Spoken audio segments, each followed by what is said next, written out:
अध्याय 14 गुणत्रय विभाग योग।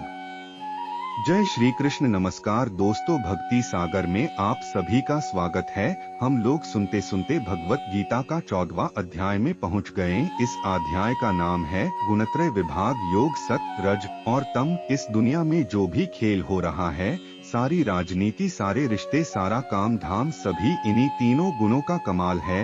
ये बात भगवान श्री कृष्ण अर्जुन की स्वयं बता रहे हैं। आइए दोस्तों शुरू करते हैं भगवत गीता का 14वां अध्याय गुणत्रय विभाग योग। श्री भगवान बोले, ज्ञानों में भी अति उत्तम उस परम ज्ञान को मैं फिर कहूंगा, जिसको जानकर सब मुनिजन इस संसार से मुक्त होकर परम सिद्धि को प्राप्त हो गए हैं। इस ज्ञान को आश्रय करके अर्थात धारण करके मेरे स्वरूप को प्राप्त हुए पुरुष सृष्टि के आदि में पुनः उत्पन्न नहीं होते और प्रलय काल में भी व्याकुल नहीं होते। हे अर्जुन, मेरी महत ब्रह्मरूप मूल प्रकृति संपूर्ण भूतों की योनि है, अर्थात गर्भाधान का स्थान है, और मैं उस योनि में चेतन समुदाय रूप गर्भ को स्थापन करता हूँ। उस जड़ चेतन के संयोग से सब भूतों की उत्पत्ति होती है।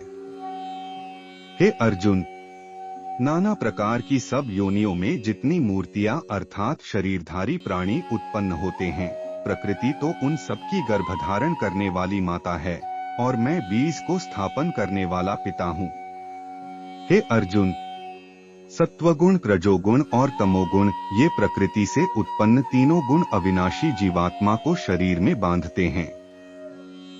हे निष्पाप, उन तीनों गुणों में सत्वगुण तो निर्मल होने के कारण प्रकाश करने वाला और विकार रहित है। वह सुख के संबंध से और ज्ञान के संबंध से अर्थात उसके अभिमान से बांधता है। हे अर्जुन, रागरूप रजोगुण को कामना और आसक्ति से उत्पन्न जान। वह इस जीवात्मा को कर्मों और उनके फल के संबंध में बांधता है। हे अर्जुन, सब देहाभिमानियों को मोहित करने वाले तमोगुण को तो अज्ञान से उत्पन्न जान। वह इस जीवात्मा को प्रमाद, इंद्रियों और अंतःकरण की व्यर्थ चेष्टाओं का नाम प्रमाद है। आलस्य, कर्तव्य कर्म में अप्रवृत्ति रूप निरुद्यमता का नाम आलस्य है, और निद्रा द्वारा बांधता है। हे अर्जुन, सत्वगुण सुख में लगाता है और रजोगुण कर्म में तथा तमोगुण तो ज्ञान को ढंकर प्रमाद में भी लगाता है। हे अर्जुन, रजोगुण और तमोगुण को दबाकर सत्वगुण, सत्वगुण और तमोगुण को दबाकर रजोगुण, वैसे ही सत्वगुण और रजोगुण को दबाकर तमोगुण होता है, अर्थात बढ़ता है। जिस समय इस देह में तथा अंतःकरण और इंद्रियों में चेतनता और विवेक शक्ति उत्पन्न होती है, उस समय ऐसा जानना चाहिए कि सत्वगुण बढ़ा है। हे अर्जुन, रजोगुण के बढ़ने पर लोभ, प्रवृत्ति, स्वार्थ बुद्धि से कर्मों का सकाम भाव से आरंभ, अशांति और विषय भोगों की लालसा, ये सब उत्पन्न होते हैं।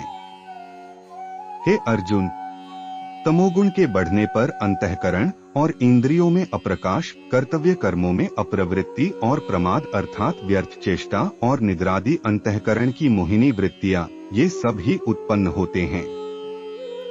जब यह मनुष्य सत्वगुण की वृद्धि में मृत्यु को प्राप्त होता है, तब तो उत्तम कर्म करने वालों के निर्मल दिव्य स्वर्गादि लोकों को प्राप्त होता है। रजोगुण के बढ़ने पर मृत्यु को प्राप्त होकर कर्मों की आसक्ति वाले मनुष्य में उत्पन्न होता है, तथा तमोगुण के बढ़ने पर मरा हुआ मनुष्य कीट, पशु आदि मूढ़ योनियों में उत्पन्न होता है। श्रेष्ठ कर्म का तो सात्विक अर्थात सुख, ज्ञान और वैराग्यादि निर्मल फल कहा है। राजस कर्म का फल दुख एवं तामस कर्म का फल अज्ञान कहा है। सत्वगुण से ज्ञान उत्पन्न होता है और रजोगुण से निःसंदेह लोभ तथा तमोगुण से प्रमाद और मोह उत्पन्न होते हैं और अज्ञान भी होता है।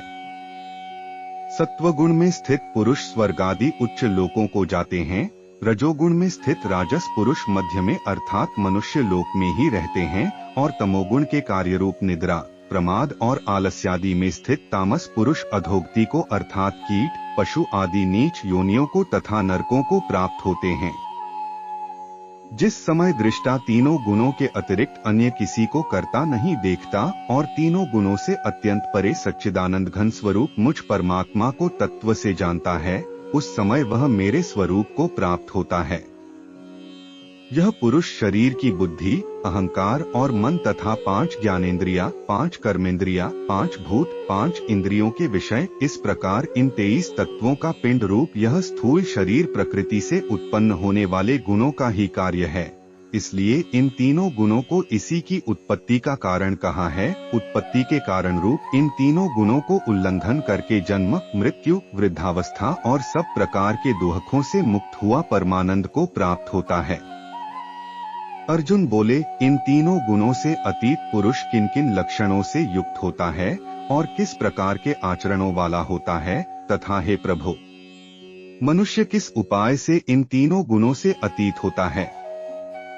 श्री भगवान बोले, हे अर्जुन, जो पुरुष सत्वगुण के कार्य रूप प्रकाश, अंतःकरण और इंद्रियादि को आलस्य का अभाव होकर जो एक प्रकार की चेतनता होती है, उसका नाम प्रकाश है को, और रजोगुण के कार्य रूप प्रवृत्ति को तथा तमोगुण के कार्य रूप मोह, निद्रा और आलस्य आदि की बहुलता से अंतःकरण और इंद्रियों में चेतन शक्ति के लय होने को यहाँ मोह नाम से समझना चाहिए, को भी न तो प्रवृत्त होने पर उनसे द्वेष करता है और न निवृत्त होने पर उनकी आकांक्षा करता है। जो पुरुष एक सच्चिदानंद घन परमात्मा में ही नित्य एक ही भाव से स्थित हुआ इस त्रिगुणमयी माया के प्रपंच रूप संसार से सर्वथा अतीत हो गया है, उस गुणातीत पुरुष के अभिमान रहित अंतःकरण में तीनों गुणों के कार्य रूप प्रकाश, प्रवृत्ति और मोहादि वृत्तियों के प्रकट होने और न होने पर किसी काल में भी इच्छा, द्वेष आदि विकार नहीं होते हैं। यही उसके गुणों से अतीत होने के प्रधान लक्षण है। जो साक्षी के सदृश स्थित हुआ गुणों द्वारा विचलित नहीं किया जा सकता और गुण ही गुणों में बरतते त्रिगुणमयी माया से उत्पन्न हुए अंतःकरण सहित इंद्रियों का अपने अपने विषयों में विचरना ही गुणों का गुणों में बरतना है, ऐसा समझता हुआ जो सच्चिदानंद घन परमात्मा में एक ही भाव से स्थित रहता है एवं उस स्थिति से कभी विचलित नहीं होता। जो निरंतर आत्म भाव में स्थित, दुख सुख को समान समझने वाला, मिट्टी, पत्थर और स्वर्ण में समान भाव वाला, ज्ञानी, प्रिय तथा अप्रिय को एक सा मानने वाला और अपनी निंदास्तुति में भी समान भाव वाला है। जो मान और अपमान में सम है, मित्र और वैरी के पक्ष में भी सम है एवं संपूर्ण आरंभों में कर्तापन के अभिमान से रहित है, वह पुरुष गुणातीत कहा जाता है। और जो पुरुष अव्यभिचारी भक्ति योग केवल एक सर्वशक्तिमान परमेश्वर वासुदेव भगवान को ही अपना स्वामी मानता हुआ, स्वार्थ और अभिमान को त्याग कर श्रद्धा और भाव सहित परम प्रेम से निरंतर चिंतन करने को अव्यभिचारी भक्ति योग कहते हैं, द्वारा मुझको निरंतर भजता है, वह भी इन तीनों गुणों को भली भांति लांघकर सच्चिदानंद घन ब्रह्मा को प्राप्त होने के लिए योग्य बन जाता है।